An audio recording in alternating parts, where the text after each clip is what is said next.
Queridos, para hoje eu preparei uma mensagem, diria não profundamente algo muito teológico, mas eu preparei uma mensagem hoje bem prática.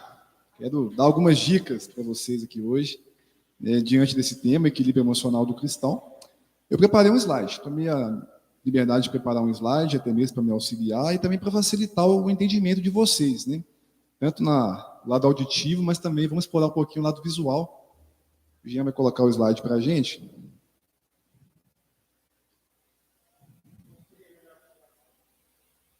Oi? Sim?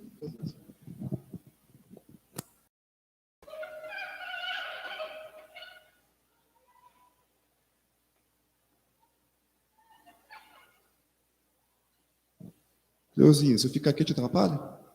Você está mais ou menos no rumo aí? Não? Beleza. Bom, queridos, vamos falar um pouquinho hoje de equilíbrio emocional do cristão.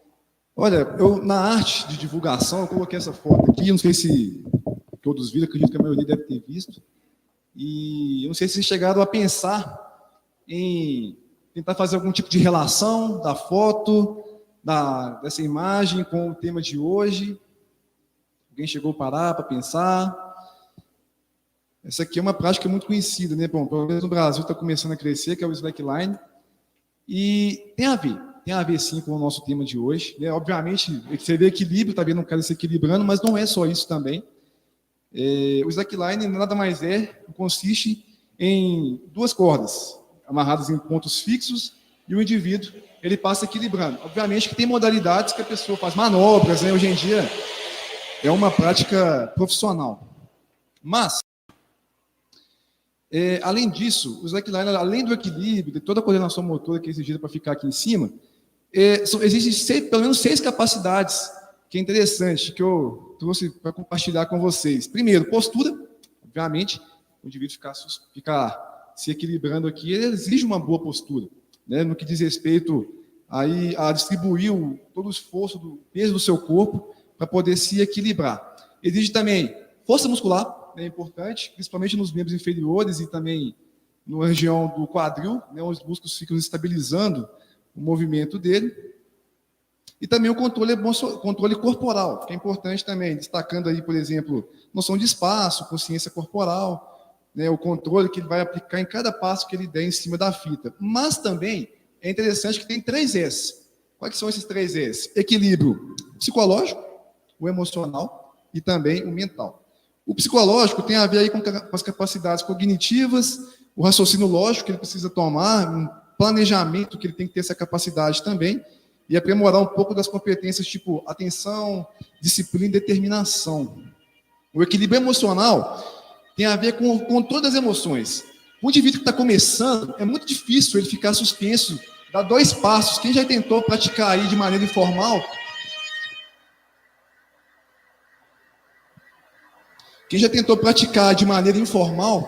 vai ver que é muito difícil ficar equilibrado. Então, exige muito equilíbrio emocional para continuar em cima, para vencer os medos, para vencer as inseguranças que exige dessa prática. O equilíbrio mental também é importante. É diretamente ligado à concentração. Se a pessoa não estiver literalmente concentrada, se mente e corpo não estiver alinhado, ele não fica equilibrado. Gente, por mais que esteja aí um som lá fora, eu queria que vocês tivessem atenção. Vamos tentar ficar aqui concentrados aqui na mensagem. Eu sei que lá fora tenta chamar a atenção, mas não vamos nos dispersar, por favor. Então, vocês podem perceber que tem 6 capacidades, 3 internas e 3 externas. As 3 externas você consegue trabalhar, vai fazer musculação para trabalhar ali a força muscular, a postura, fazer um trabalho específico. Mas os 3 internos é muito difícil. O equilíbrio psicológico, o equilíbrio emocional, o equilíbrio mental, tudo isso exige. E por que eu peguei essa prática aqui? Porque não só no slackline, mas na vida mesmo, a gente tem que ter esse conjunto de fatores, tanto de equilíbrio emocional, tanto de psicológico e tanto de mental. Na vida, a gente é exigido isso de nós, seja no trabalho, seja em casa, na família. Às vezes é necessário que a gente tenha essa junção para a gente manter equilibrado. Bom, dito isso, o tema da mensagem é o equilíbrio emocional do cristão. mas o título dessa mensagem é Mantenha-se equilibrado. Tenha bondade de abrir a Bíblia comigo em Provérbios, capítulo 3. A gente vai ler aí do versículo 21 ao 23. Você que tem a Bíblia, fique à vontade. Você que não tem, pode ficar à vontade para acompanhar aqui no slide também.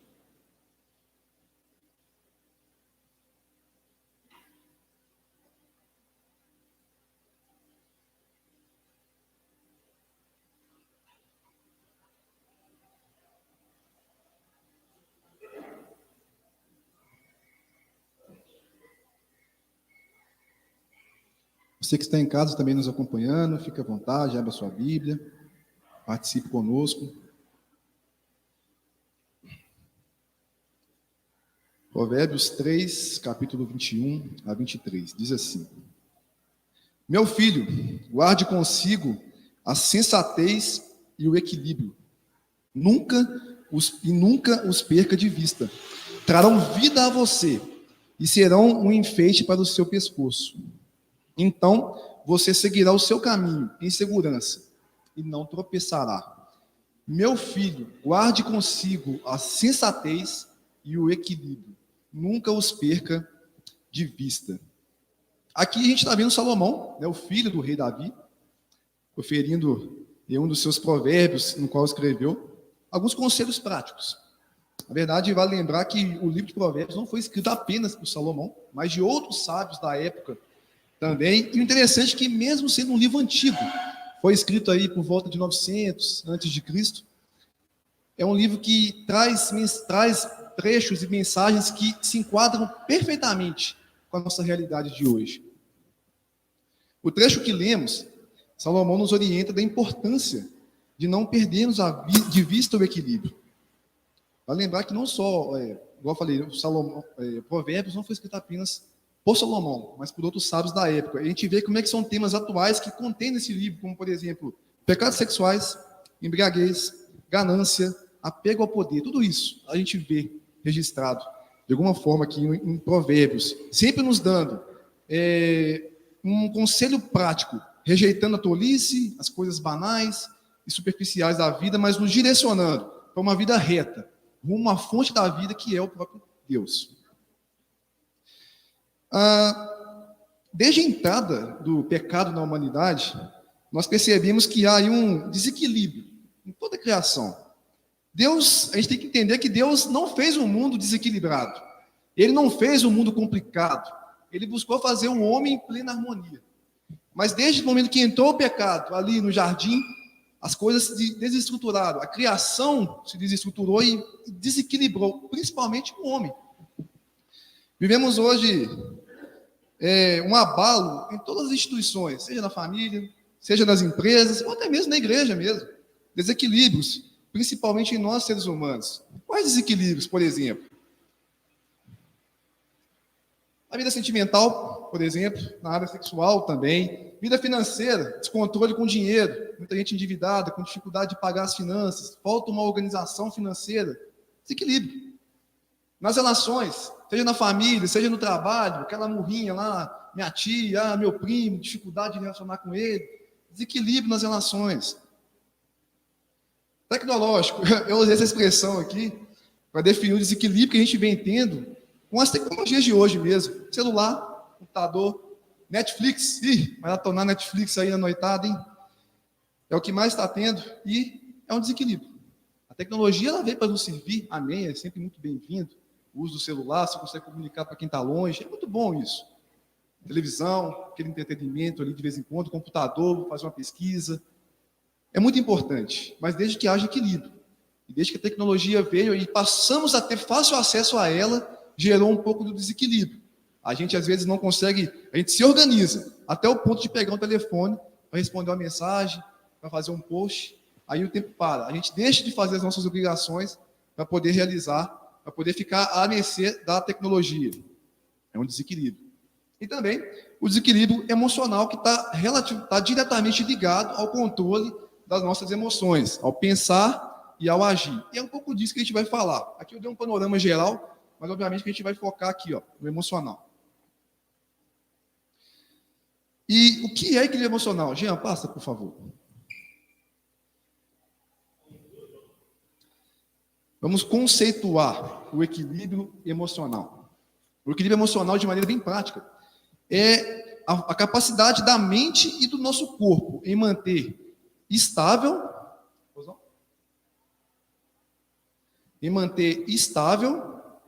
e flexível em meio a todos os desafios e os revoltosos que a gente tem durante o nosso dia a dia. Então, é quando a gente consegue se manter estável e flexível ao nosso ambiente, mesmo estando em crise, em uma situação complicada no nosso dia a dia, no trabalho, na família.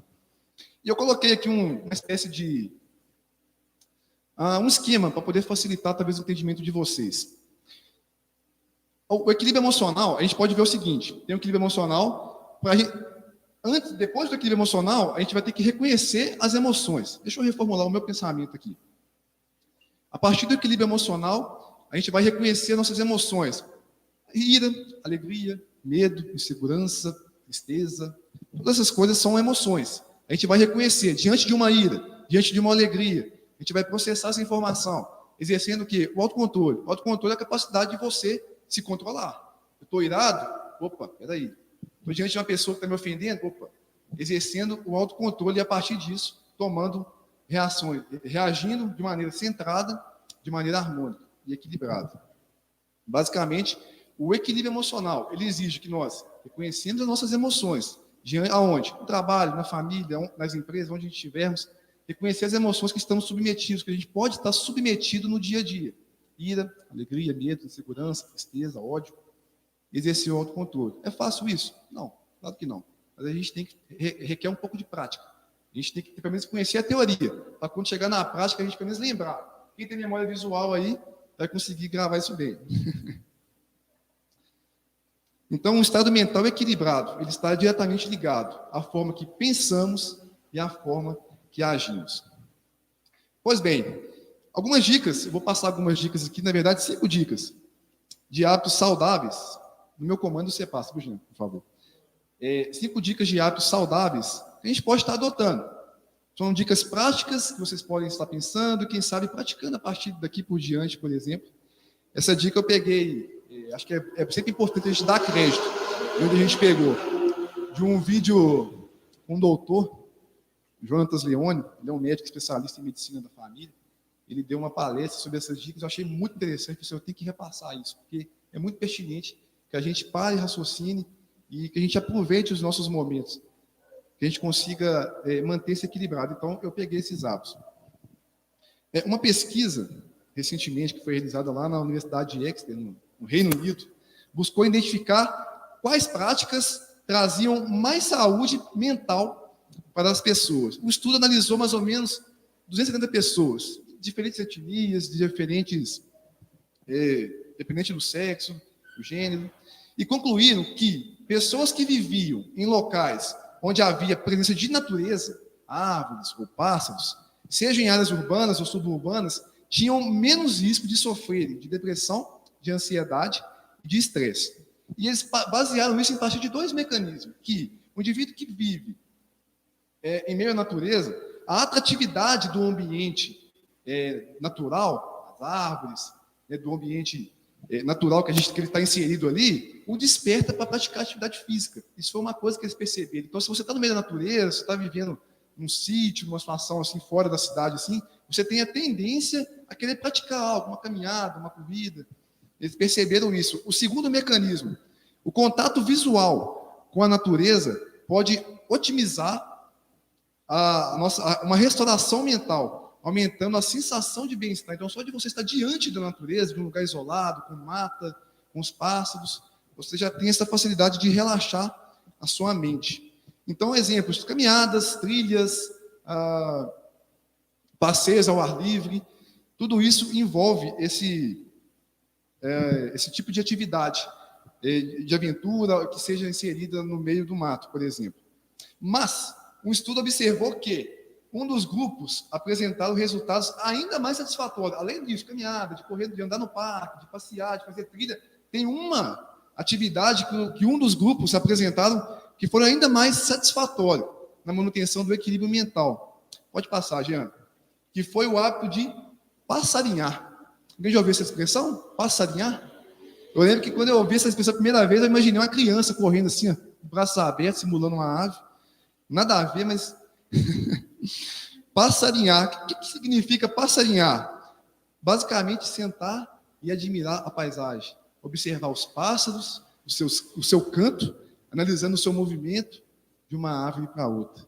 Passarinhar. O estudo mostrou que aqueles que tinham essa rotina, o hábito de passarinhar, tinham menos propensão a sofrer de ansiedade, geravam menos pensamentos ansiosos, eram menos depressivas, e com isso mantinha a mente mais relaxada e conectada com a natureza. Portanto, passarinhar. Se tiver uma oportunidade aí, na hora do almoço, no seu trabalho, ir para uma praça, relaxar a mente, ouvir o canto dos pássaros, passarinhar. Primeira dica aí, ó. Aí quando a gente lê, né, Mateus 6, 25, 26, Jesus fala, né, exortando justamente acerca da ansiedade, controle das emoções. Ele fala, não andeis ansiosos com a própria vida, quanto que é a vez de beber, vestir com o seu próprio corpo. Aí no versículo 26 ele fala, observem as aves. Jesus falando lá atrás, hein? Observem as aves. Passarinhar. Primeira dica de hoje. Observe que a natureza, né? Deus se revela na criação. Devemos contemplá-lo. Dica número 2. Pode passar, Gina, por favor. Dica número 2.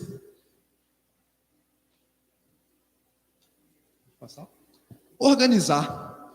Tem estudos que mostram que já tem muitos estudos mostrando a importância da gente ter pelo menos um mínimo, um nível de organização e planejamento no nosso dia a dia. Que tipo de organização? Arrumar as coisas.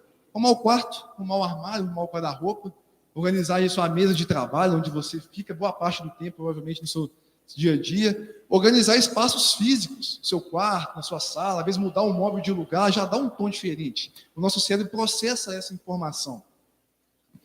Essas atitudes de organização fazem o nosso cérebro entrar em um modo de organização, reduzindo o nível de cortisol, que é um hormônio que gera o estresse.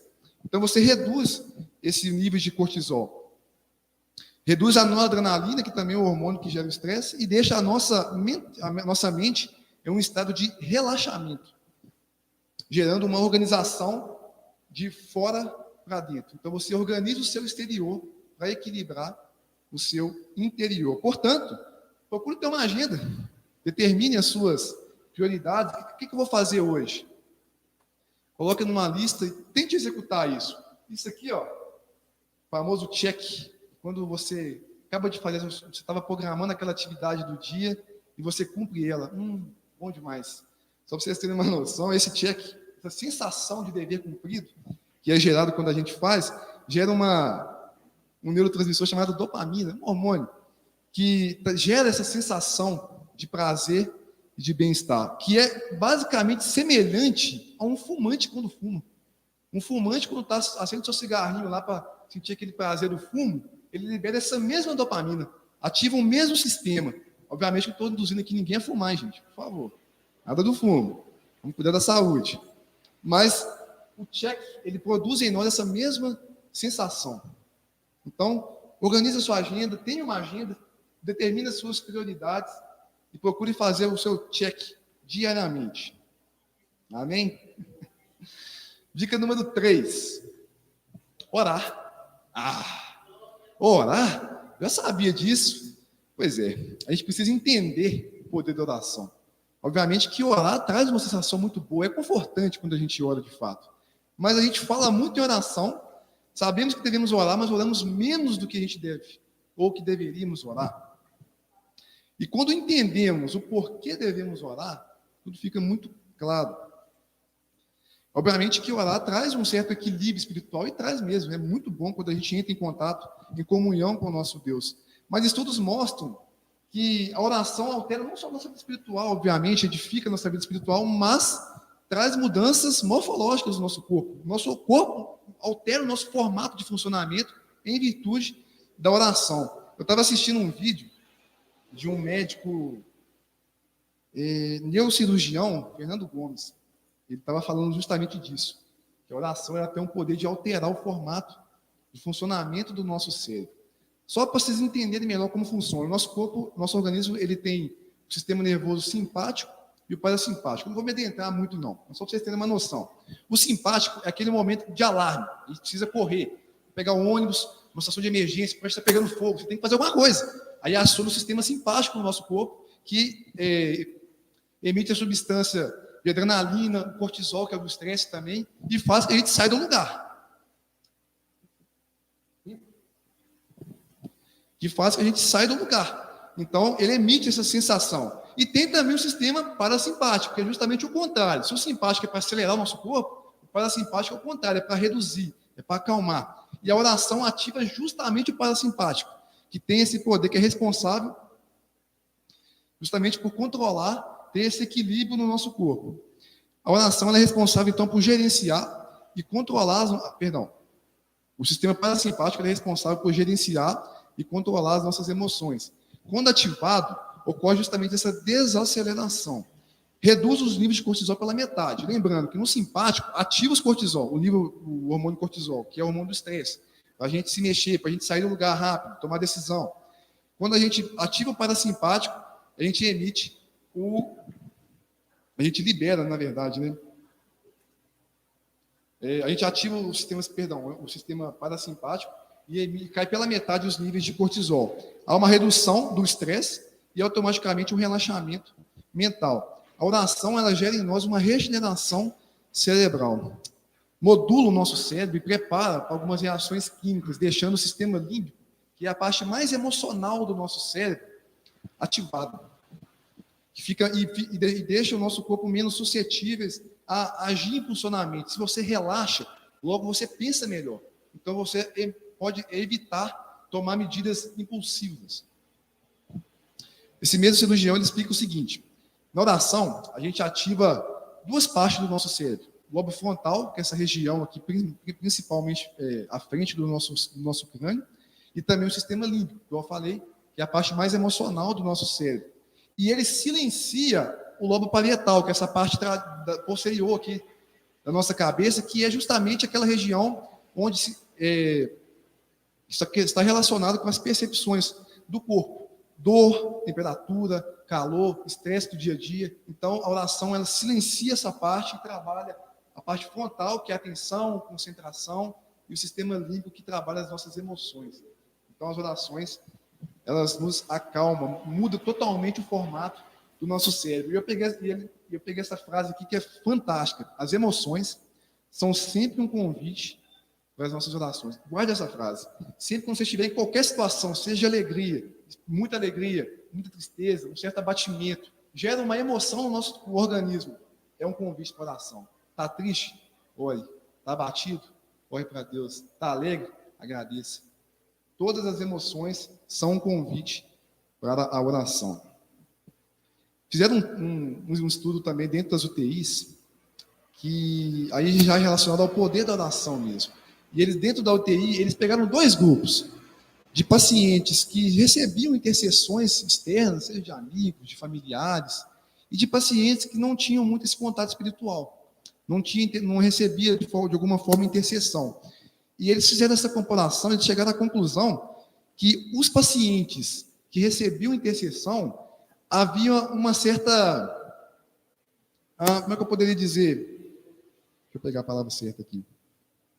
Eles perceberam que havia um menor índice de complicações no quadro. Não estou falando que o paciente que recebia mais oração tinha mais níveis de mortalidade, morria menos. Não, nada disso, não. Mas em termos de complicações no quadro, por exemplo, um procedimento cirúrgico que tem que fazer, geralmente, pacientes que eram submetidos a orações, geralmente, em geral, tinham esse procedimento bem sucedido. Risco de infecções reduzidas. Eles perceberam que esse tipo de paciente tinham uma resposta significativa no tratamento. Muito interessante, então, a importância da oração. Portanto, então, 3 dicas até aqui, né? Passarinhar, organizar e orar.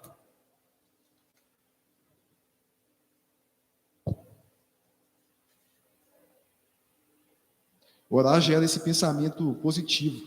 Em Filipenses 4:6, o apóstolo Paulo nos orienta o seguinte: não andem ansiosos. Perceba aí ansiedade, controle de emoções, de coisa alguma, mas em tudo, pela oração e súplicas e com ações de graças, apresentem seus pedidos a Deus. Repara aqui que Paulo pega justamente a ansiedade, que é o controle das nossas emoções, que está totalmente envolvido com o nosso equilíbrio emocional, e ele direciona a oração. Não andeis ansiosos, mas em tudo, pela oração e súplicas, e com ações de graça apresentem seus pedidos a Deus. Portanto, orem, em nome de Jesus. Dica 4. Seja generoso.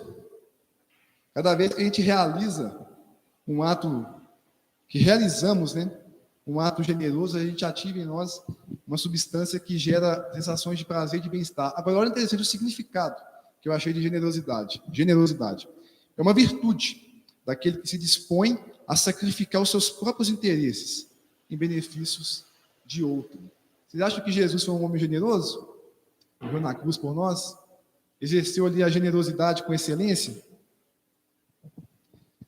Uma ação de graça. O que seria uma ação de graça? É uma ação gratuita. Uma ação onde a gente não espera nada em troca. Não há nenhum tipo de maldade. Não há nenhum tipo de pensamento que do leve trás. Eu estou fazendo isso, mas estou esperando isso de volta. A generosidade é quando você faz gratuitamente uma boa ação. Toda vez que realizamos um ato generoso, a gente libera em nós a ocitocina, que é um hormônio que traz essa sensação de bem-estar.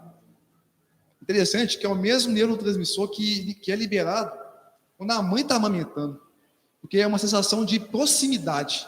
Você está próximo ali. A generosidade é isso, é você estar próximo de uma pessoa, você está ajudando uma pessoa, ter essa relação de proximidade, de contato físico, de comunhão. Então, a mãe, quando está amamentando o seu filho, ela libera esse mesmo hormônio que a generosidade nos dá, também acontece conosco quando a gente é generoso. Lucas registrou no livro de Atos a despedida de Paulo aos presbíteros de Éfeso, lá em Atos 20, 35. Ele diz assim: em tudo o que fiz, mostrei-lhes que, mediante trabalho árduo, devemos ajudar os necessitados. Lembrando as palavras de Jesus, há uma maior felicidade em dar do que em receber. Então, Paulo buscou as palavras de Jesus para se despedir dos presbíteros de Éfeso. Há maior felicidade em dar do que receber. Observe também essa passagem de 1 João. Nisto conhecemos o que é o amor. Jesus Cristo deu a sua vida por nós e devemos dar a nossa vida por nossos irmãos. Se alguém tiver recursos materiais e vendo o seu irmão em necessidade, não se compadecer dele, como pode permanecer nele o amor de Cristo? Filhinhos, não amemos de palavra nem de boca, mas em ação e em verdade. Como podemos permanecer o amor de Cristo em nós? Como pode permanecer o amor de Cristo em nós se nós não somos generosos? Jesus foi generoso para conosco. Tamanho grato de ato de bondade para conosco, de graça que nós não merecemos ali na cruz do Calvário. Se nós temos a oportunidade de abençoar a vida de alguém, de fazer algo por alguém, faça. Generosidade traz em nós sensação de bem-estar, gera em nós um certo equilíbrio. E apesar do texto se referir também à ajuda material, vale ressaltar que não é só ajuda material e financeira, não. Ser generoso dando dinheiro ou comprando alguma coisa, mas ser generoso com o tempo também. O tempo que é tão precioso para nós, será que a gente consegue ceder um pouquinho dele para ajudar alguém? Para estar presente na vida do outro, na família, com a sua namorada, com a sua esposa, com a sua mãe, com o seu filho. Ser generoso é você ceder um pouquinho do seu tempo também para pessoas que estão precisando de um carinho, de uma atenção, de um diálogo. Generosidade. Por último, quinta e última dica. Vou ajeitar aqui. Desfrutar. Aproveitar cada momento com intensidade. Quem desfruta, não se frustra. Quando Deus colocou Adão e Eva no jardim, ele permitiu que eles pudessem desfrutar de todo o jardim, exceto da árvore do conhecimento, do bem e do mal, para não comer aquele fruto em específico. Mas é só aquele fruto. Somente aquele fruto. O restante, tudo estava à disposição daqueles que estavam de Adão e Eva que estavam no jardim. Quando Deus, não estamos, perdão, atualmente, né, na correria que a gente está vivendo, correria é tanta que a gente não consegue acumular memórias. A semana passa muito rápido. Se a gente for pegar o que a gente fez durante a semana, a gente sintetiza, a gente compacta tudo. A gente não lembra o que a gente fez direito na segunda. Chegou na sexta, a gente não lembra o que a gente fez na segunda direito. A gente não lembra o que a gente comeu ontem, muitas das vezes. A gente não consegue desfrutar com intensidade, a gente não vai profundo naquilo que a gente está fazendo. Por isso a gente não gera memória. Quando a gente não deixa de desfrutar aquilo que a gente está vivendo, a gente deixa de aproveitar aquilo que Deus não está nos dando, as oportunidades. Você está trabalhando, você pode fazer o seu melhor, você faz aquilo ali mais ou menos. Alguma coisa, algum aconselhamento que alguém te dá, você não ouve direito, não entra na sua memória, você não desfrutou daquele momento. A gente está se alimentando de algo, um almoço, uma janta, uma fruta que seja. A gente come sem perceber. Já comeu, não percebeu, jogou fora já. Você nem sequer desfrutou o sabor. Desfrutar. Esse é o quinto hábito de pessoas equilibradamente saudáveis podem estar fazendo e que eu sugiro também a vocês. Atualmente, igual eu falei, a perspectiva de vida subiu, mas a perspectiva de vida de quem viveu há 30, 40, 50 anos atrás é muito maior de quem vive hoje, em termos de memória. Antigamente, as pessoas viviam mais, aproveitavam mais o momento. Talvez porque não tinha tecnologia, não tinha televisão, não tinha outros entretenimentos. Você valorizava mais um diálogo, uma conversa com a sua família, você valorizava mais a roda de amigos. Hoje a gente desfruta muito menos. Quem desfruta, não se frustra. Desfrutar.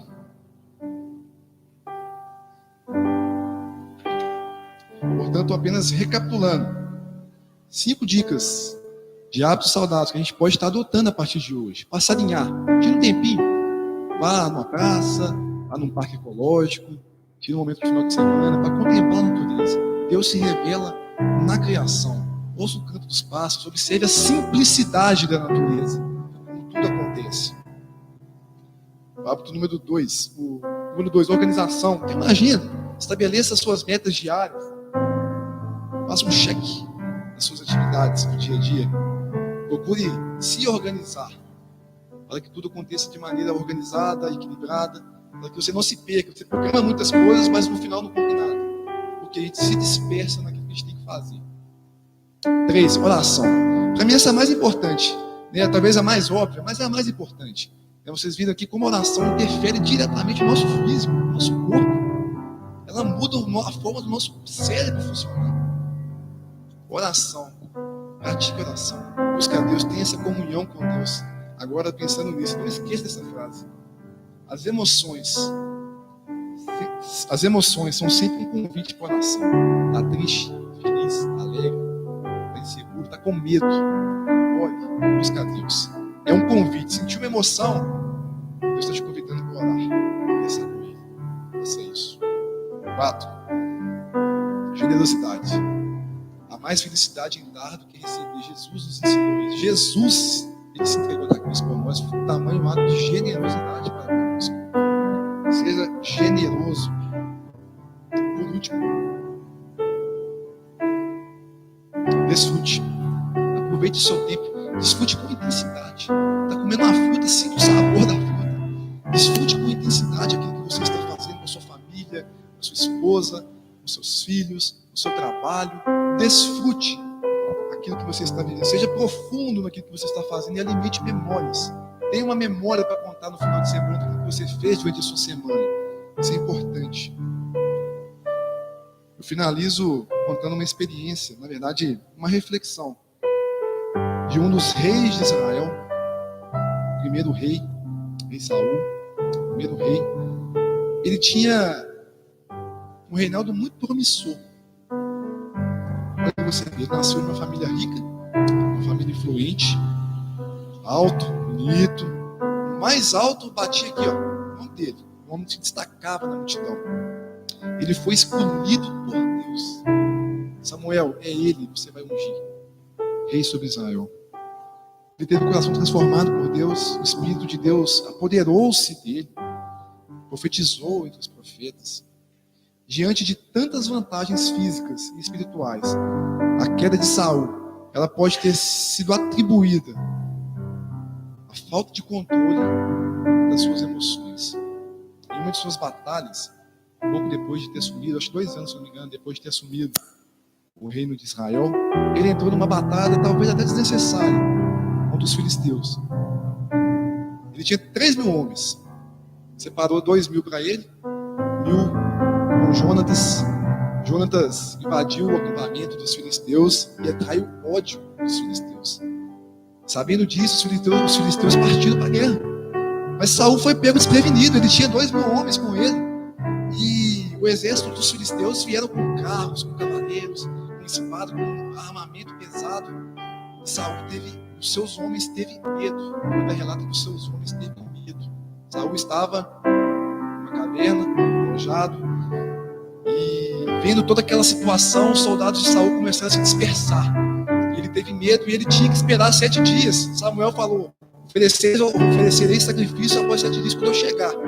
E chegou a data, chegou os 7 dias, se cumpriram, Samuel não chegava. E ele sendo pressionado ali pela multidão, pelos soldados dele, que estavam se dispersando, ele não se conteve. Ele não conseguiu manter o equilíbrio. A partir do momento em que ele deixou de confiar em Deus ali, ele se permitiu ser controlado pelas suas emoções, ele caiu. Ele ofereceu sacrifício, algo que era abominável naquela época. Ele não esperou Samuel chegar. Cometeu e foi levado pelo seu desequilíbrio emocional. Saul deixou de confiar no Senhor. Ele se desequilibrou emocionalmente e agiu de maneira equivocada. Saul foi um rei equilibrado, enquanto ele concentrou todas as suas confianças em Deus. Enquanto ele estava em plena harmonia com o Senhor, ele tomou boas atitudes e ele fez o que deveria fazer, de acordo com a vontade do Pai. Mas aqui, a mente, o seu equilíbrio emocional fraquejou e ele perdeu o trono de Israel. Samuel chegou: o que você fez? Samuel, os soldados foram se dispersando, eu não consegui. Eu tive que fazer sacrifício, eu vi que você não chegava, a situação estava ficando complicada. Ele culpou os soldados dele, que estavam gerando toda aquela pressão em cima dele. E Samuel falou assim: Deus já preparou outro homem, segundo o coração dele, para assumir o seu lugar.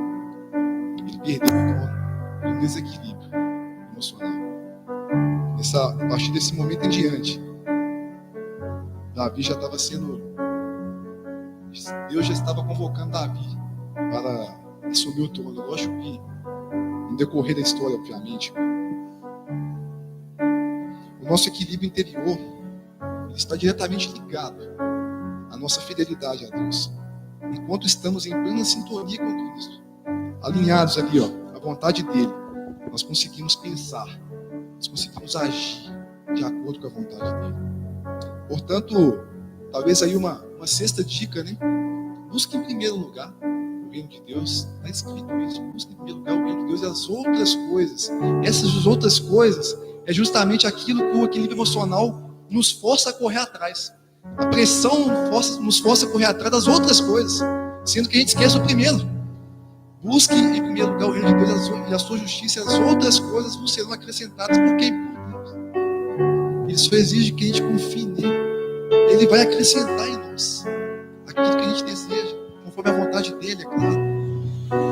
Enquanto estivermos fiéis a Deus, a gente alcança esse equilíbrio emocional. Então, talvez a maior das dicas de tudo que eu falei aqui hoje são dicas práticas. Espero que vocês consigam colocar isso, lembrar daquilo que foi dito aqui hoje e de fato colocar em prática. Mas a principal é essa: busque em primeiro lugar o reino de Deus. Enquanto você for fiel a Deus, enquanto você buscar Ele em primeiro lugar, Ele vai te dar esse equilíbrio que você precisa no seu trabalho, diante das situações da vida, diante dos problemas que a gente vive. Busque Ele. Ele vai te dar esse equilíbrio emocional. Lembre-se de Saul. Enquanto Saul, ele buscou o Senhor, enquanto ele fez a vontade do Pai, ele foi equilibrado. A partir do momento que ele cedeu às tentações, às dificuldades ali da situação, ele foi guiado pelas suas emoções.